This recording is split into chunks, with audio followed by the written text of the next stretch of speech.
اس مذہب کے اندر، اس ملت کے اندر، اس دین کے اندر آنے والوں کے لیے 3 اصول ہیں، اور وہ 3 اصول کون؟ یدعون الی الخیر، ایک امت ایسی ہوگی جو خیر کی طرف بلائے گی، یعنی تمہیں ان تینوں فریضوں میں سے ایک فریضہ ضرور انجام دینا ہوگا۔ ایسا نہیں ہے کہ تم اسلام میں آ جاؤ گے اور بس تمہاری نجات ہو جائے گی، نہیں، اس میں آ کر کے کچھ ذمہ داریاں ہیں، کچھ فرائض ہیں جو انسان پر عائد ہوتے ہیں، اور وہ کون سی ذمہ داریاں؟ امت یدعون الی الخیر، ایک گروپ ایسا ہوگا جو خیر کی طرف بلائے گا، یأمرون بالمعروف، نیکی کا حکم دے گا، ینہون عن المنکر، اور برائی سے روکے گا۔ تو کہا کہ اسلام میں آنے کے بعد یہ 3 ذمہ داریاں انسان پر عائد ہوتی ہیں۔ فرمایا کہ اسلام میں داخل ہونے پر انسان پر 3 ذمہ داریاں یہ ہیں کہ ایک جماعت ایسی ہو کہ جو بھلائی کی طرف یدعون بلائے۔ اب یہاں دیکھ لیجئے کہ 3 ذمہ داریاں ہیں، اور تینوں کے لیے اللہ تعالیٰ نے جو فعل استعمال کیے ہیں وہ تینوں الگ الگ ہیں۔ یدعون الی الخیر، خیر کی طرف دعوت دے، خیر کا حکم نہیں فرمایا، خیر کی طرف دعوت دینی ہے۔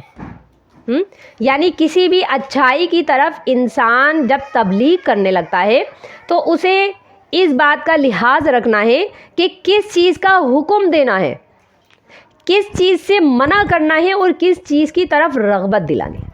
ان تینوں کے لیے الگ الگ صیغے اور الگ الگ افعال اللہ نے استعمال فرمائے۔ جب بھلائی کی طرف بلانا ہے تو یہ نہیں کہا کہ یأمرون الی الخیر،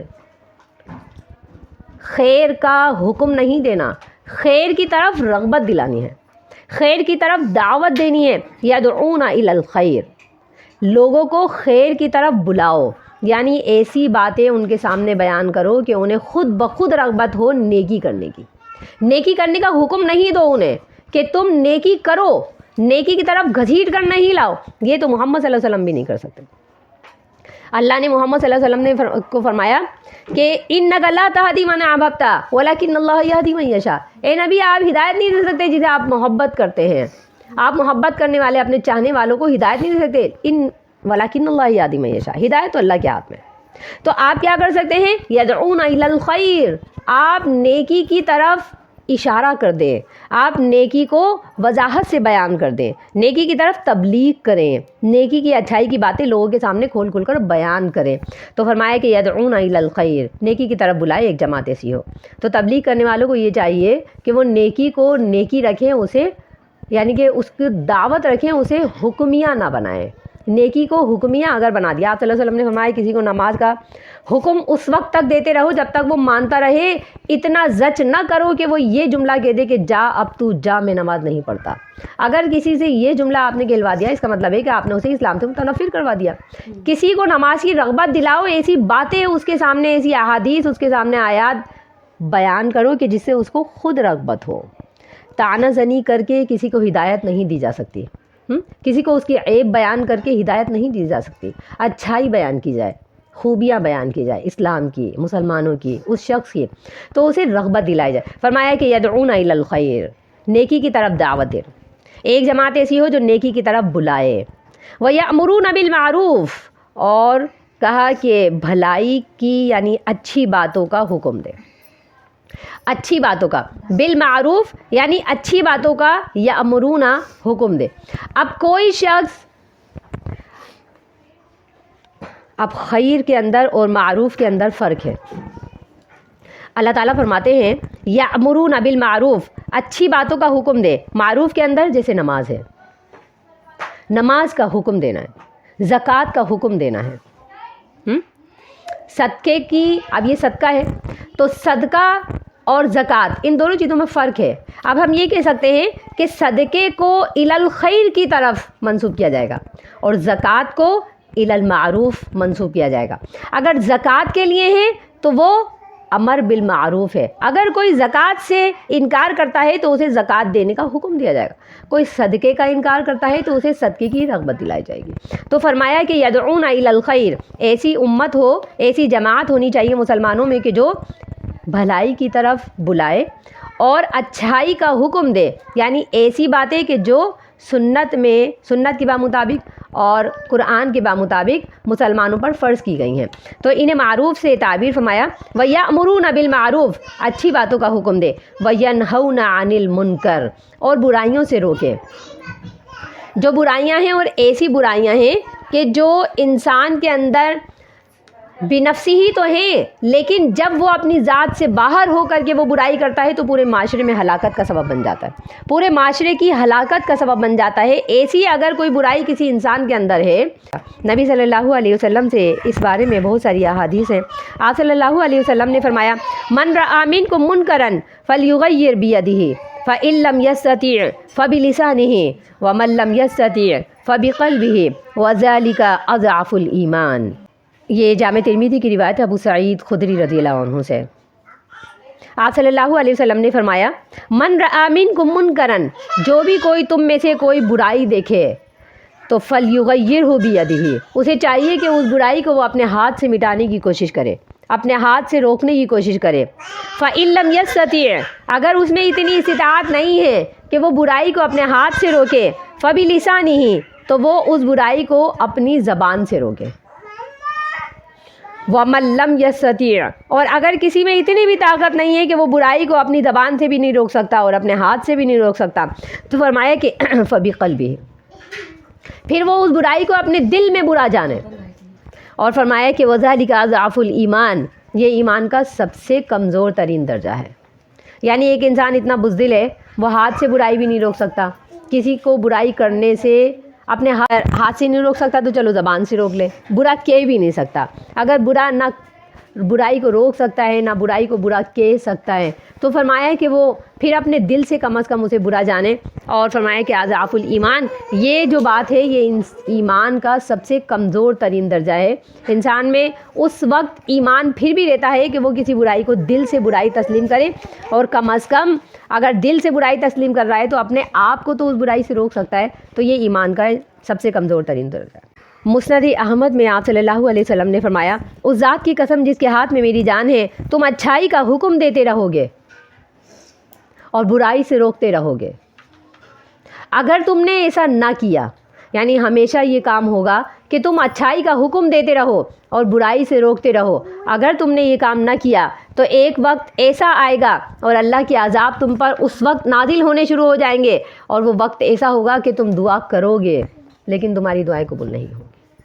یعنی معاشرے کے اندر اتنی برائیاں ہوتی رہیں کہ تم بس دیکھتے ہی چلے جا رہے ہو، تمہارے چھوٹے بگڑتے چلے جا رہے ہیں اور تمہارے ہاتھ سے موقع نکلتا چلا جا رہا ہے۔ تو آپ صلی اللہ علیہ وسلم نے فرمایا کہ کوئی بھی نہ اٹھے برائی کو برائی کہنے والا، تو برائی اتنی بڑھ جائے گی کہ پھر اللہ کے عذاب نازل ہونا شروع ہو جائیں گے، اور پھر تم دیکھو گے کہ تم میں سے کوئی اللہ کے عذابوں کو ٹالنے کے لیے دعا بھی کرنے کھڑا ہوگا تو اس کی دعا قبول نہیں کی جائے گی۔ ایک روایت میں نبی صلی اللہ علیہ وسلم نے فرمایا اگر تم گناہ گاروں کا ہاتھ نہ پکڑو گے تو اللہ تمہیں معاف نہ کرے گا، اور فرمایا کہ اس لعنت سے ڈرو جو بنی اسرائیل پر داؤد علیہ السلام کی زبانی نازل ہوئی اور عیسیٰ علیہ السلام کی زبانی نازل ہوئی۔ تو اس عذاب سے ڈرتے رہو جس طرح اللہ نے داؤد اور عیسیٰ علیہ السلام کی زبانی بنی اسرائیل پر عذاب نازل کیے، اسی طریقے سے ایسا نہ ہو کہ تم پر بھی اللہ تعالیٰ عذاب نازل کرتا رہے، تو تم گناہ گاروں کو گناہوں سے روکنے کی کوشش کرو۔ اگر کہیں کوئی برائی دیکھو تو اسے روکنے کی کوشش کرو، اسے مٹانے کی کوشش کرو، ایسا نہ ہو کہ بے حسی بڑھ جائے۔ بنی اسرائیل کے جتنے بھی لوگ تھے، ترمذی کی روایت ہے آپ صلی اللہ علیہ وسلم نے فرمایا کہ بنی اسرائیل کے جتنے بھی علماء تھے وہ اس وقت خاموش ہو جایا کرتے تھے کہ جب وہ ان کو پہلی مرتبہ برائی کرتے ہوئے دیکھتے تھے تو انہیں پہلی مرتبہ روکتے تھے، لیکن جب وہ نہیں روکتے تھے تو وہ علماء انہی کے ساتھ مل کر کے وہی زیادتی کیا کرتے اور انہی کے ساتھ حرام کھانے کھایا کرتے تھے، تو اللہ تعالیٰ نے پھر ان کے اوپر عذاب نازل فرمایا اور پھر ان کے دل سخت ہو گئے اور پھر وہ انہی عذاب کے اندر ملوث ہو گئے جن عذاب میں نافرمان داخل ہوئے تھے، ملوث ہوئے تھے۔ تو نبی صلی اللہ علیہ وسلم نے فرمایا کہ جب بھی کوئی برائی دیکھو اور کوئی گناہ ہوتا ہوا دیکھو تو اسے حد المقدرت روکنے کی کوشش کرو۔ پہلا درجہ ہاتھ سے روکنے کی کوشش کرو، دوسرا درجہ اگر ہاتھ سے نہ روکو تو زبان سے برا کہو، جرح کرو، اور اگر یہ بھی نہ کر سکو تو کہا کہ کم از کم اپنی ذات کو لے کر کے اس گناہ سے علیحدہ ہو جاؤ، اور نہ صرف یہ کہ علیحدہ ہو جاؤ، اسے دل سے بھی برا جانو۔ تو فرمایا کہ وَلْتَكُن مِّنكُمْ أُمَّةٌ يَدْعُونَ إِلَى الْخَيْرِ وَيَأْمُرُونَ بِالْمَعْرُوفِ وَيَنْهَوْنَ عَنِ الْمُنكَرِ وَأُولَٰئِكَ هُمُ الْمُفْلِحُونَ۔ فرمایا کہ یہ 3 کام کرنے والی قوم ہی فلاح پائے گی، اور یہی کامیاب ہونے والی قوم ہے۔ اگر ان لوگوں نے یہ کام کرنا چھوڑ دیا تو یہ قوم فلاح نہیں پائے گی، یہ کامیاب قوم نہیں کہلائے گی، یہ ترقی یافتہ قوم نہیں کہلائے گی، جیسا کہ آج ملک پاکستان میں ہو رہا ہے۔ ہم پسماندہ قوم کہلانے لگے، ہمارا ملک پسماندہ کہلانے لگا، ہم بیک ورڈ کہلانے لگے۔ کیا وجہ ہے؟ آج مسلمانوں نے یہی امر بالمعروف اور نہی عن المنکر کا فریضہ ترک کر دیا ہے۔ اب سوال یہ پیدا ہوتا ہے کہ وَلْتَكُن، اللہ تعالیٰ نے امریہ فرمایا، وَلْتَكُن ہونی چاہیے تم میں سے امتن، ایک امت، یعنی اللہ تعالیٰ امریہ فرما رہے ہیں کہ ایک جماعت مسلمانوں میں سے ایسی ہونی چاہیے۔ اب جب اللہ تعالیٰ ایسے سیغے کے ساتھ کوئی امر نازل فرماتے ہیں، اس کا مطلب ہوتا ہے کہ یہ چیز فرض کر دی گئی ہے۔